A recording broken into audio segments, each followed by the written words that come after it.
এই রিপোর্টে আমাদের যেটা দেখার একটা সুযোগ হয় হচ্ছে যে বিভিন্ন গ্রুপ এজেন্সি কোথায়, তারা কেন যুদ্ধ করতে আসতে পারে এখানে।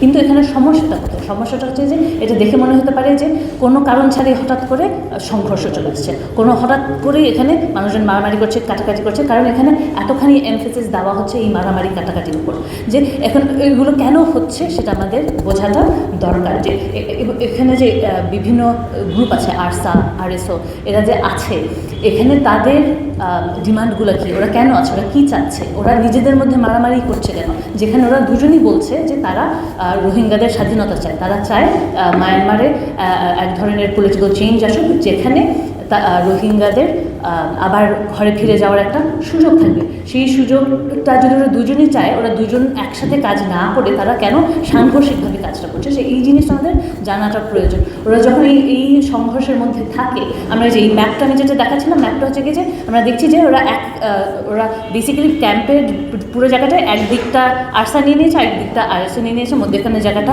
কন্টেস্টেড। আমরা যখন তো এখানে একটা প্রশ্ন থেকে যায় যে ওরা নিয়ে নিয়েছে মানেটা কি? তার মানে কি ওরা ওখানে আছে, নাকি ওরা ওখানে কন্ট্রোল করছে, নাকি ওখানে ওরা রিক্রুট করছে, এবং আমরা ভায়োলেন্স দেখে বলছি এটা ওরা ওখানে আছে। কারণ আমরা যদি এটা কন্ট্রোল হিসেবে দেখি, তাহলে আমরা দেখতে পারি যে যেখানে ওদের কন্ট্রোল বেশি সেখানে হয়তো তাদের ভায়োলেন্স কম অথবা বেশি। এখানে এই ভেরিয়েশনটা আমাদের দেখতে হবে, যেখানে ওদের কন্ট্রোল বেশি সেখানে কি ভায়োলেন্স বেশি না কম, যেই জায়গাগুলো কন্টেস্টেড সেইখানে ভায়োলেন্স বেশি না কম। তো ওইভাবে আমাদের একটু দেখতে হবে যে এই যে যখন ভায়োলেন্স ব্যবহার করা হয় সেটারও একটা স্ট্র্যাটেজিক দিক আছে। What is the strategy of violence?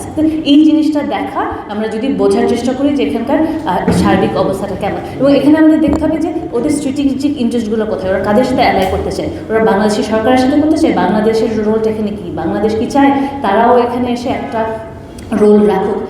যেমন আমরা দেখেছি 71-এ বাংলাদেশিরা ভারতে যে ট্রেনিং নিয়ে এখানে এসে যুদ্ধ করেছে, সেরকম ধরনের একটা ক্ষেত্র কি তারা তৈরি করতে চাচ্ছে নাকি চাচ্ছে না? এটা এই রিপোর্ট দেখে এটা ক্লিয়ার না, কিন্তু এটা বোঝা যায় যে এটা দুটোই হচ্ছে।